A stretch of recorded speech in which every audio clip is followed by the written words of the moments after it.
Vishnu, over to you for what the latest numbers are showing. Well, if only they had an electronic voting machine, that's something we certainly should be exporting to them. It's so complicated in the United States.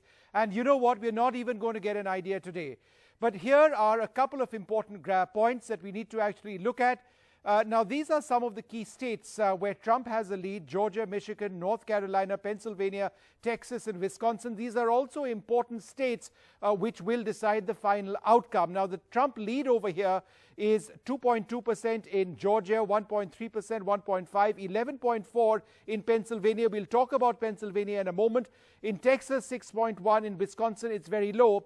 That Pennsylvania, the state of Pennsylvania, could actually be key. Now, the results in Pennsylvania are expected only on the 6th because they'll be counting the early votes and the late votes only by Friday. So these are important in terms of states, but just look at the percentage of votes which have actually been counted. That is increasing in the last couple of hours from a high of 96% in Texas to a low of about 75% in Pennsylvania. Obviously, the Trump camp would be arguing that the higher the number of votes counted, the less a possibility of there being a real change on the ground. Biden says, no, look, there have been a very large number of early voters and also late voters. Their votes need to be counted as well.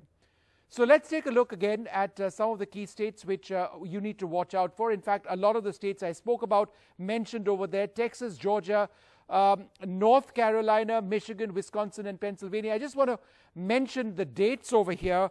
So today, Wisconsin, Michigan, Georgia, and Arizona is when results are still expected by this evening.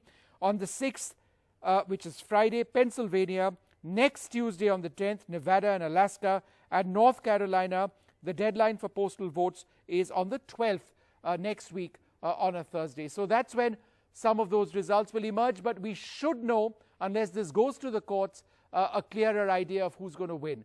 Let's move on now to a couple of the other points on what the bookies are saying. Now, it needs to be mentioned over here that the bookies have been getting it incredibly wrong, and they've been changing their minds. It's not quite been like a cricket match where they say something and that's often the way it is. Yesterday, it was 60% for Biden, right? About 6-7 hours back, 35%. They're now saying 77% for Biden and 23% for Trump. Now, earlier in the day, if you joined in, you would actually see Trump having surged in a couple of states. At least that was the prediction of pollsters.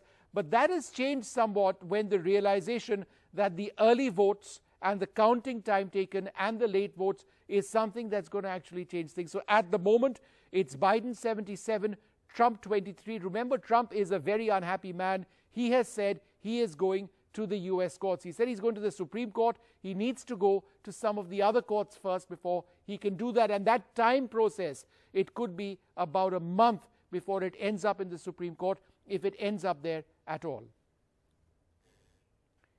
All right, so when can we actually expect the results? So again, just a repeat of what I was mentioning a little while earlier on the 4th of November is when we can see these states over here where the results could in fact come in. Then it moves to the 6th, which is a Friday. Friday the 6th is when Pennsylvania will take place. Tuesday the 10th, Nevada and Alaska will happen. And then Thursday the 12th, North Carolina. So this is when the results are actually expected in these states. But who's going to become the president? Perhaps we might know earlier. Again, nobody really knows because even Biden says that he might end up going to court. So a couple of important candidates over here.